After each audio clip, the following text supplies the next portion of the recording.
Hey, welcome, all my right thinkers. Thanks for tuning in and check out your boy, P-Farm, thinking right out here in the lab, in the book. Ooh-wee. We about to get a good lesson today, so get ready. Let's rock. Rightism, 25 rules to live by. Storytelling, story with a message. There's a message in the story I give you for life. I give you life lessons. You tune in and receive them. I appreciate you. We got a good thing going. Let's do what we do. I got something good for you. Right thinking mission, I'm on it, is to enlighten, inspire, educate, and motivate you, the individual, to a higher spiritual level of enlightenment. Right thinking way of life through mental and spiritual discipline, practice daily, will help and guide you to obtain your goal of reaching spiritual enlightenment, aka know thyself. My mission is that all right thinkers know thyself. If you're a right thinker, your goal is, to know thyself. You see where we're going with this? Let's get there together, and I'm going to ask the question. Do you know you? You will when I'm through. That's what I do. It's rhetorical, but if you don't have the answer for yourself, tune in. I got you. A person who knows not, and knows not that they know not, is foolish. Disregard them.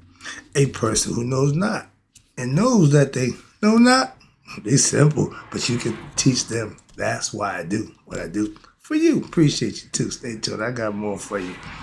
A person who knows not and believe and think that they know is dangerous. Avoid them. I do. A person who knows and knows not that they know is spiritually asleep. I can awaken them. I'm the spiritual alarm clock here to wake you up with knowledge of self. Yeah, that's what I do for you. A person who knows and knows that they know is wise. Follow them. All these persons reside in you. Right thinkers. Know thyself. And to my beach. I'm trying to get this next thing going. All right, I'm going to get on past this. I'll keep looking. It don't look right. All right, let's go. Right thinkers, let's talk about what is Egyptian yoga. I hear you talking about semi-Taiwan. Yeah. I got 2 pages of information. Hopefully when I get done, that question will be answered for you and a whole lot more, because the term Egyptian yoga, and I'm going to break down the philosophy behind it. How about that? Let's go. As previously stated, this is a continuation from the last. I broke down semi-Taiwan Egyptian yoga for you. Now I'm going to give you the philosophy behind it. How about that?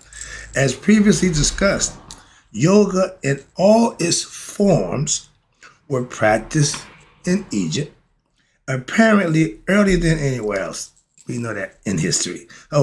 This point of view is supported, not just know, it's supported by the fact that there is documented scriptural and iconographical evidence of the disciplines of virtuous living, aka we call it Mayat, dietary purification, study of the wisdom teachings, and their practice in daily life.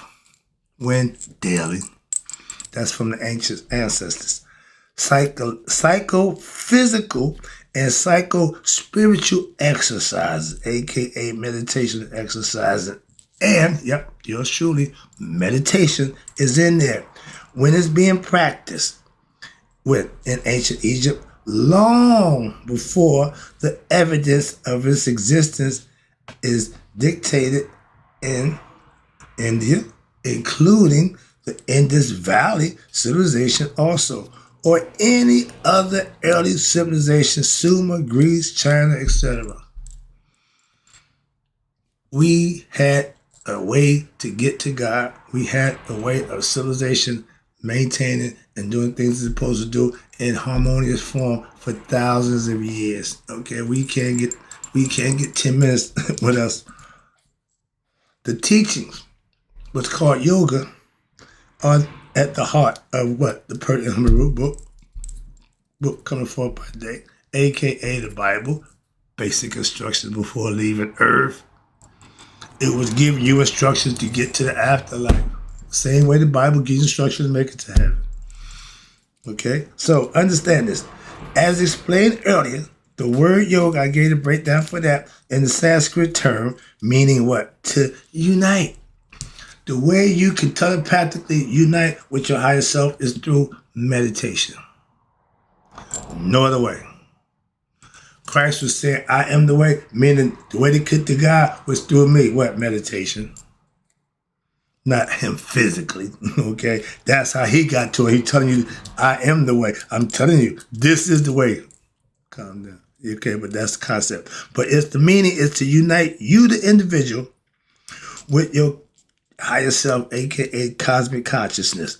And the term has been used in certain parts of this book, again, for ease of communication, since the word yoga has received wide popularity, especially in the Western country civilization. In recent years, the ancient Egyptian equivalent term to the Sanskrit word yoga is sma, S-M-A-I. Sma means union, same thing, okay? Unite, union, same thing. And the following determinative term gives it that spiritual significance at once, what equating it with the term yoga, as it is used in India. Same thing, same concept, different wording. Excuse me. But when used in conjunction with the ancient Egyptian symbol, which means land was ta, the term union of the two lands arise. You are considered to be Egypt. Lower nature, higher nature. Okay, watch this. In chapter 4, on chapter 17 of the Per Imharu, they had a term, Smatawi. It is used, and it means union of the two lands of Egypt. Just like the Bible is a book about you. A lot of people don't get it and understand it, but that's what it is. Our Per Imharu book with the same thing about you. What's this? Ergo, union of the two lands of Egypt. Ergo, Egyptian yoga. Okay? Bringing upper and lower together. I'm going to break it down. I'm getting there. Work with me. The two lands refers to, metaphorically and symbolically, two main districts of the country. North was down, south was up. So, as above, so below. But everybody here in the Western civilization said that Africans got it wrong. How could the originator of concept be wrong about his own concept? Moving on. But that's how it is. In Egypt, north is down, south is up. Now, in ancient times, Egypt was divided into two sections. Land area, okay? These were known as, you ready? Lower and Upper Egypt. Lower below the waist, upper waist up. Now, Egypt, in ancient Egypt, the mystical philosophy that the land of Upper Egypt relates to what? The divinity Haru. That's your higher spirit. That's your true self.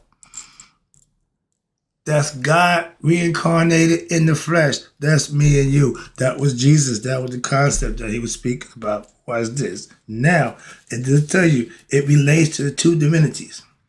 Divinities is inside. Egypt is the land, which is your body.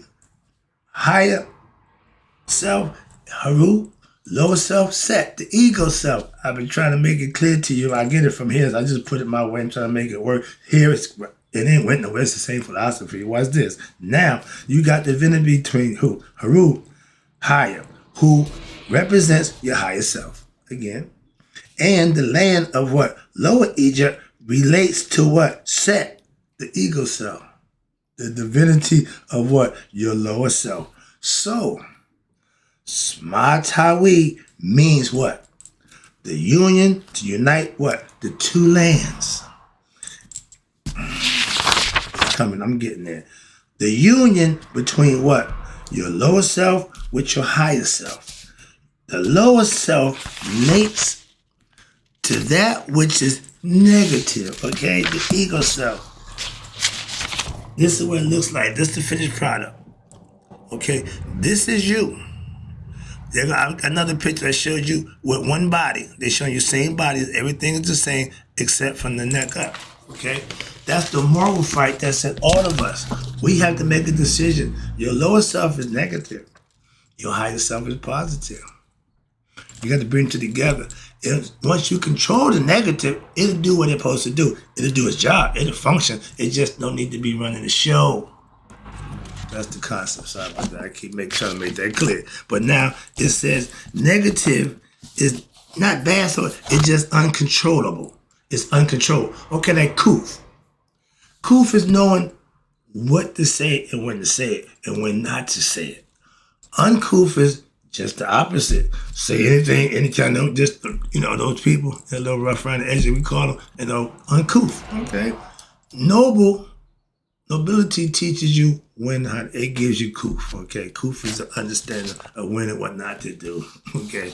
Aristocrats, all that good stuff. But your lower self is negative and uncontrolled in your human mind. That's including worldliness, things, egoism, ignorance, aka etc. This is all Satanian qualities. Those are things that put you at that low level.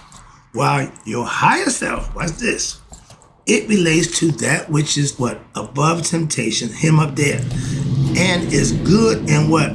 The human heart, as well as in touch with who? The transcendental consciousness. When I'm pointing up here, that's God. Haru.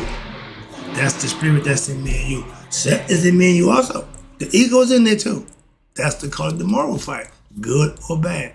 Serve yourself, lower self, pleasures of the flesh, worldly things. That's what they're showing you. Higher self, good things, righteous, virtuous things. Okay? That's the difference. But they're in the same body. Okay? One you control, the other one will control you. Thus, now watch this. We also have the ancient Egyptian term Sma, Haru, Set. The union between Haru and Set. Okay? Same thing. Or they called it the union of Haru and Set. Same thing.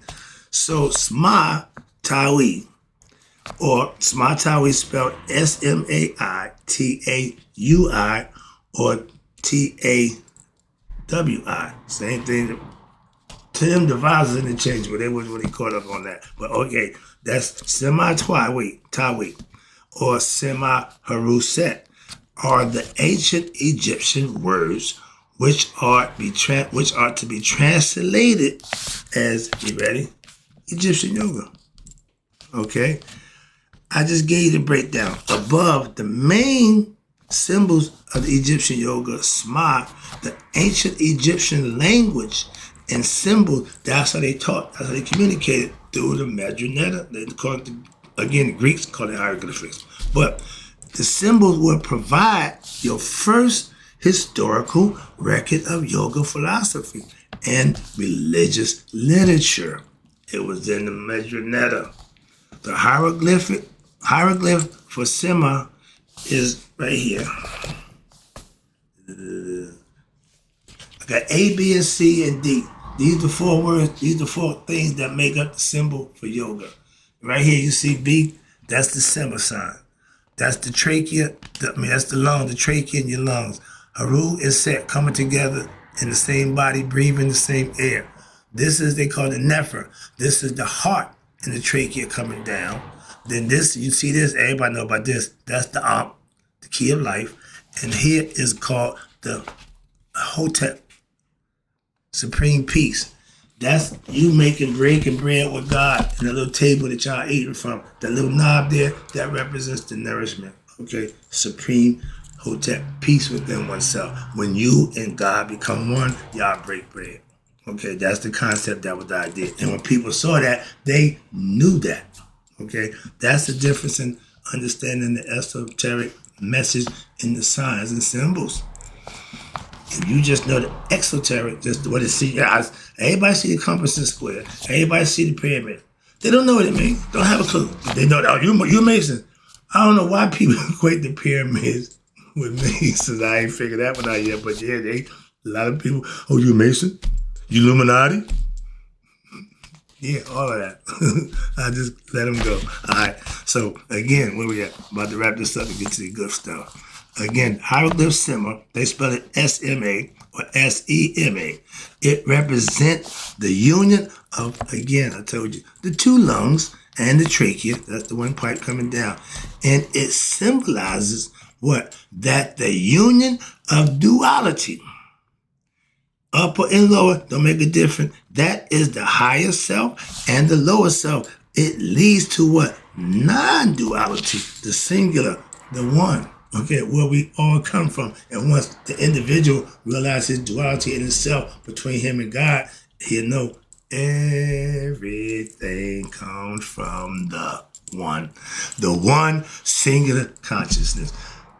The Brahmin, the Buddhists and Indians had a good wording using the all, the absolute. We call it the merchant, the virtue, okay, the all encompassing. But the all works. The absolute works fine. See, it takes you all of that. The circle encompasses what? The all. All right. So now let me get that here. I just gave you a little breakdown. Now let's talk about the term Egyptian yoga, and now let's talk about the philosophy behind it. What it mean? Wait, what do you mean? So now let's get into it. I see the clock. I got a good little timing right here. Let's rock. As previously discussed, we talked about it. Yoga in all its forms was practiced in Egypt, apparently earlier than anywhere else in the world. Yeah, blah, blah, blah. This point of view, yeah, I want to get past that. So I call that the fluff. I read that up here, it's down here again, so I'm going to just push past that. Now let's talk about the teaching, all right? No, what? We got something down here. What it says. All right, wait. As previously stated, by this point of view is supported by the fact that there is documented scriptural I did all that already. Got that. Let's see, I thought so. Moving on. Now, the teachings of yoga, there we go, are at the heart of the Per M Haru. It was all to get you philosophically, mentally, consciously understanding. They had the brain figured out. I thought the brain was the final. No. All this stuff is mental. Everything. Remember, spirituality is mental, spirit is spirit, but you gotta be conscious to make sense of it, and they had this thing figured out. Now, as I explained to you earlier, the word yoga, this is another one I just read over. It means to unite the individual, you, with your cosmic self, higher self, okay? That term has been used in certain parts of this book. Again, we did that. I did all that too. Let's get down here to the good stuff. I need to get to some new stuff. Okay, let's start right here. In chapter 4 through chapter 17 in the Per M Haru, the term Smatawi is used. It means union of the two lands of Egypt. Ergo, just read that too. Man, I'm just double stuff. Yeah, I hate all that. Yeah, we got that. Yeah, we did all that. Now, I just showed you a picture. We got to get past this, but that's all pretty much 2 whole paragraphs of the same information. I don't want to keep reading it. Again, upper, lower, set, Haru. See the headgear? Okay. It's all the mind game. Everything that Egypt is based on the headgear. Okay. I just showed you a picture. Above, the main symbol of Egyptian yoga, smile. The ancient Egyptian language, I just read all that. Now, I just showed you above was the smile, Haru, set. Haru and set, they join forces to what? Tie up the symbol of the union, smile. It says C, B above. That's all. I just read that to you, broke that down for you. The symbol refers to the union of Upper Egypt, lotus flower, and the Lower Egypt with the papyrus grove. They break it all down for you. Under one ruler, you. But also at the more subtle level, it also refers to what? The union of one's higher self and the lower self, higher Haru, lower set, as well as the control over one's breathing. Remember, when you meditate, you got to get the right breath intake to get the oxygen flow for life force to do its thing. Again, breath, life force. Through the union and control of the lungs, the breathing organs. The character of Haru and Set are an integral part of the Per M Haru. Very important, because it's all about you, your upper and lower self. It's all conceptual. All right, but the central most important character, with the ancient Egyptian religion is of Asar is Haru. That's us. Who is an incarnation, listen, of his father. Masons, we the widow's son. Do they ever tell you who your father is?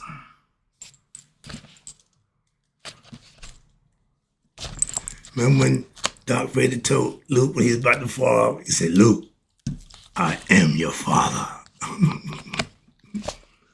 For all you Masons who are the widow's son, I'm going to let you know the tidbit they won't tell you. Asar is your father.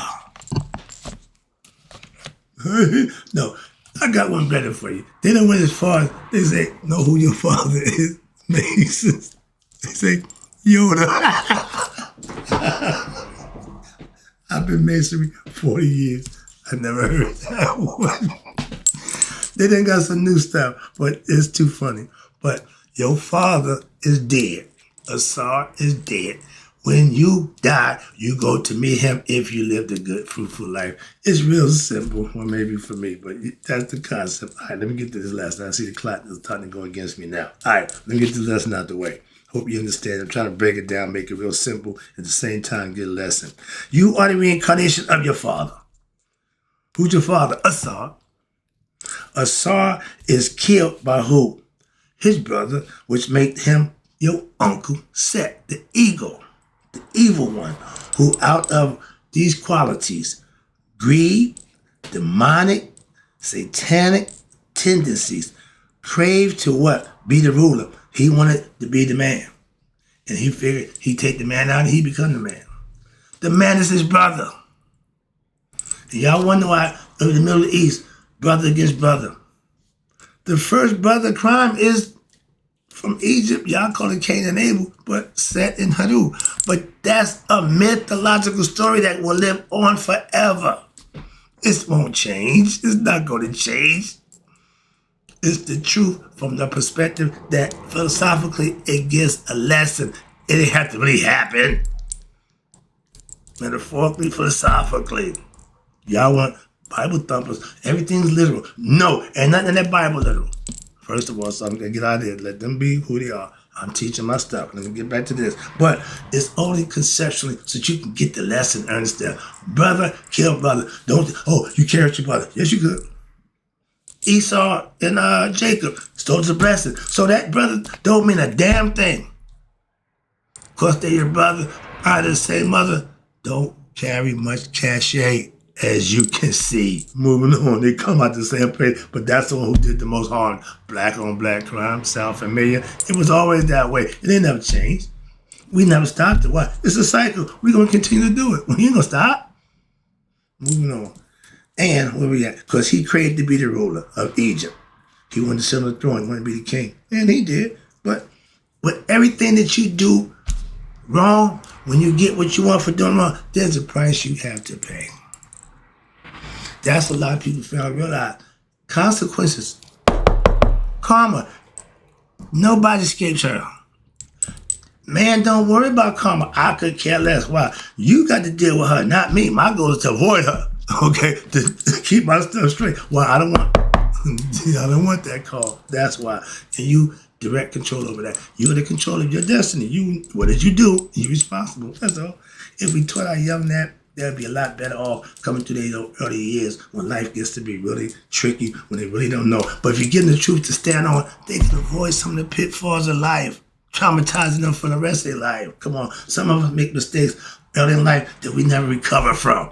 And some of it ain't our fault. Sorry, I get touchy. I get sorry about that. Moving on. I get it. All right, here you go. It's personal. Haru, what's this? With the help of Tahuti. Who is Tahuti? He's your mind. He's your brain. He's the mind of God. He's your thought process. The wisdom faculty. The God of wisdom. How about that? Aset. She's the great mother. She taught. That's her. Why? Because she taught who? Haru. Me and you. Our mothers, our first teachers. Think about it. That's real. That's a natural order. And now you got Het Haru, which is the female version of me and you, the house of Haru. That's his female consort. They had 4 kids together. Haru prevailed in the battle against who? His uncle Set. And that's you in yourself fighting against your lower self. And for what? Rulership of who? Egypt. You. Don't you want to be the ruler? Don't let Set. You don't want the ego running nothing. Okay, he like that guy we got in the White House now. We go straight to hell. All right.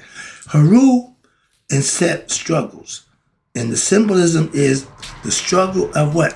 Every human being to regain rulership of what? Their higher self, and to what? Subdue the lower self. I'm going to stop right there. That's the whole purpose of what I'm trying to get across to you right there. Your higher self should rule the lower self. The lower self should not rule the higher self. That gets you nothing but pleasures of the flesh, monetary things, and momentary pleasures and happiness. Or just joy and happy for the moment. It don't last. Moving on. That orgasm, that good feeling, how many of us chase that? That feeling. They don't care. Some guys don't care how they get it, where they get it from. Just want to get... That's it. That's that uncontrolled desire for what? Sexual desires. And that's the strongest desire in us. Man and woman. Why think women sell their body? Why they like it, so they might get paid for it. That's their mentality. I don't know, but yeah, everybody makes their own decision. Simple. But remember, for every decision you make, there's a consequence. If the decision that you make is blessed, good decision. If the decision you make ain't blessed, Scooby-Doo, roll. What? You gonna get knocked. Why?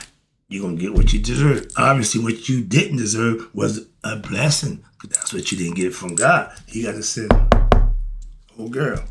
Now, I'm going to stop right here. I got a whole bunch of stuff. I'm going to let that stay there. I see the clock. But I hope you're getting the concept. This is all about you knowing you. You are Egypt. Control it. Rule it. As who you're supposed to be. You're the heir to the throne of yourself. Get the concept. Hope you enjoyed it. Right thinkers, may y'all let it be 100. Me, 100 miles a day. So I never know that my right thinkers have passed away. And when you do, I'll be there waiting for you. If you make it.